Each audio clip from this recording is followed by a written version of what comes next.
And once again in Virtual 2, it is time to go racing in the streets. We are here for round 5 of Season 3 of the 2025 Virtual Formula 2 Championship.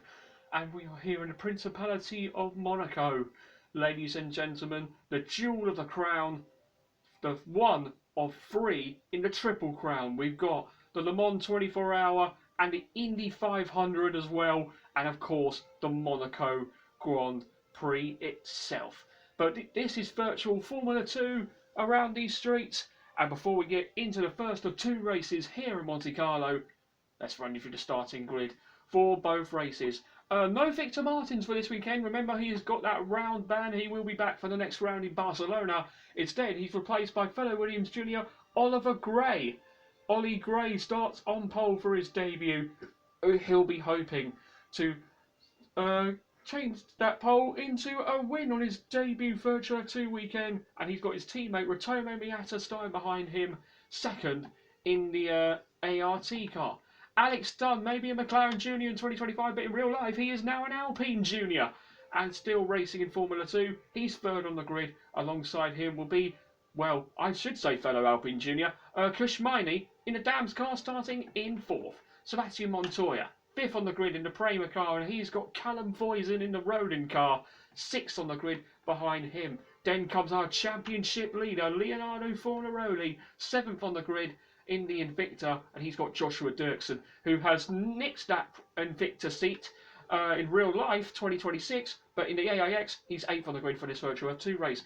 Then it's Roman Stanek, who starts 9th in the other Invicta, and Jack Crawford, who's 10th on the grid in the other Dams car.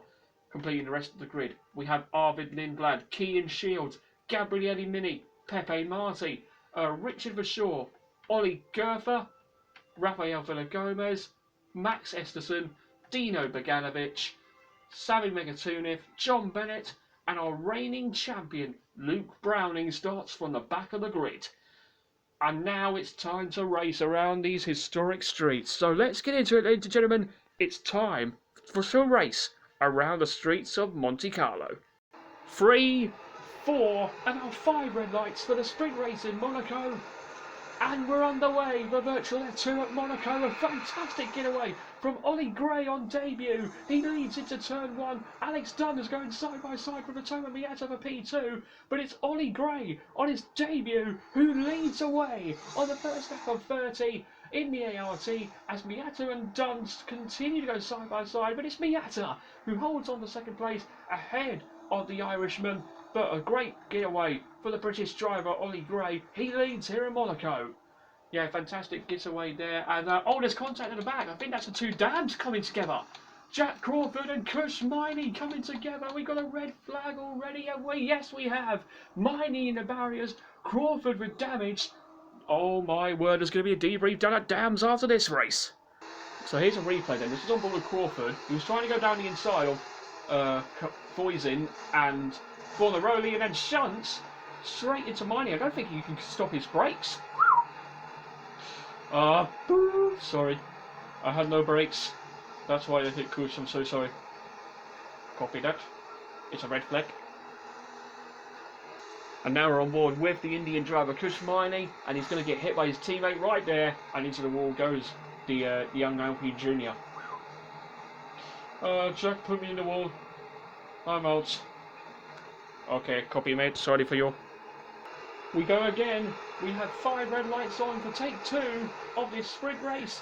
And we're underway once again. Once again, Ollie Gray gets a fantastic getaway and is 3 abreast behind him. Montoya looking to go round the outside of both Dunn and Miata. But Miata remains ahead of Montoya and Dunn as well. Montoya going side by side with Alex Dunn down towards Beaurivage and Massenet. And now through Casino Square they go. Montoya is up to 3rd in the Prema. Amazing restart for him. But Dunn has come straight back at Montoya to take back 3rd place. Amazing battle in between Dunn and Montoya. But the 2 ARTs are continuing to strap away. And that's Roman Stanek on the inside of Joshua Dirksen for 7th place going into the Lowe's hairpin.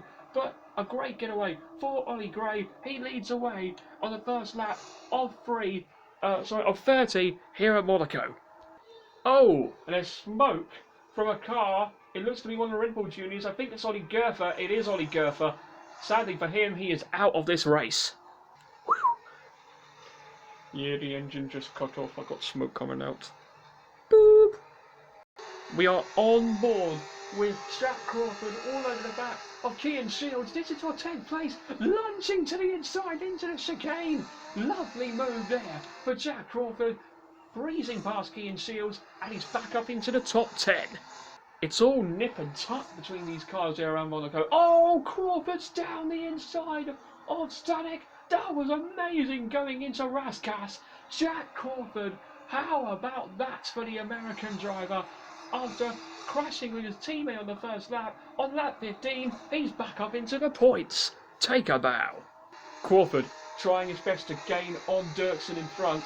Dirksen's doing well. Crawford has a lot. He locks up. Oh, dearie me. Crawford's gone off a Mirabeau. That is a miraculous mistake for Jack Crawford. Could that cost him points in this sprint race? That is not what Jack Crawford wanted. That mistake has hurt his chances of points here at Monaco this afternoon. Oh dear, Sebastian Montoya. Oh no.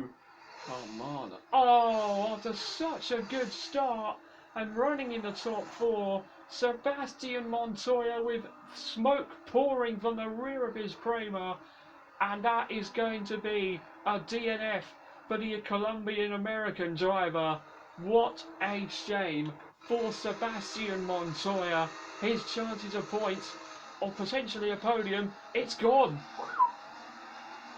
Oh, I've got no power, mate. I have an engine issue. I need to stop. Okay, Seb, find a safe place and park the car, please. Crawford here, all over the back of Villa Gomez. This is for 13th place. Nearly trying to go round the outside of Mirabeau. Down towards the nose hairpin. Crawford's got the inside line, and he made contact. Crawford slams into Villa Gomez. There's a pile up at the hairpin, and it's another red flag deployed. What happened there? What happened there? I think Villa Gomez left him no room, did he? No, Crawford just went into him. Why was he trying to do that? Just down the inside of the Lowe's hairpin. He slammed into Villa Gomez, and that is Crawford's race even more worse. Ah, he turned in on me. I don't think Villa Gomez even saw him coming. Let's see. And he felt the tap, and round he goes. What the boop was that? Mate, the guy completely slammed into the rear of me. Mate, what a joke. For the 3rd time in Monaco, the lights are on and the lights are out, and we'll go again. Ollie Gray once more getting a fantastic getaway in the restart, and once again it's 3 abreast with Don Miata and our championship leader Fornaroli, who is behind in 4th, as Don again going side by side, this time with Fornaroli. Fornaroli could nick 3rd away from Alex Dunn, and he does, unless Dunn can fight back to the inside. They're still side by side. Dunn remains ahead of Leo Fornaroli. 3rd place secured still for the Irish driver, ahead of the Italian. Fornaroli 4th, Dunn 3rd. My word, it's getting feisty in these last few laps. ART might have found the perfect replacement for Victor Martin this weekend. He started from pole, he's led every lap, and he's about to start his Virtual F2 campaign with his first win out of the last corner. But one more time, it's Ollie Gray who wins for the first time in Virtual Formula 2 on his debut race as well. A fantastic effort, a phenomenal achievement for Ollie Gray. He's won his first race on debut. You are a man, Ollie. Well done, mate. Haha, yeah, boys. Yeah, thank you so much. What a way to start my campaign. Thank you so much. Yeah, thank you guys for bringing me in and giving me this opportunity. This feels amazing. Thank you so much. Woo! Let's get more. Come on. Ollie Gray gets the victory on debut. A phenomenal achievement. ART are finally returning to winning form with a 1-2 finish as well, with Atoma Miata in 2nd, and Alex Dunn makes it another podium for him and the Rodin team. Leo Fornaroli extends his championship lead with 4th place and the fastest lap as well. Another 6 points for the Italian driver. Callum Boyes in 5th, ahead of Joshua Dirksen, Roman Stanek and Arvid Lindblad, who complete the point scorers in this sprint race. And yes, Fornaroli extend his championship lead to 28 points. So even if Miney wins tomorrow with Fornaroli out of the points, Fornaroli would still lead the championship going into Barcelona. And Invicta, as you can see now in the team standings, they still lead by 37 points. So technically, heading into the feature race tomorrow, Invicta are pretty much the team to catch and to beat as well. Still a long way to go, but Invicta are looking so good for the time being. But that is our sprint race done here at Monte Carlo. We hope you're looking forward to the feature race tomorrow, because we surely are. Hope you can join us for it here in Monaco when Virtual F2 returns for more. Till then, it's goodbye.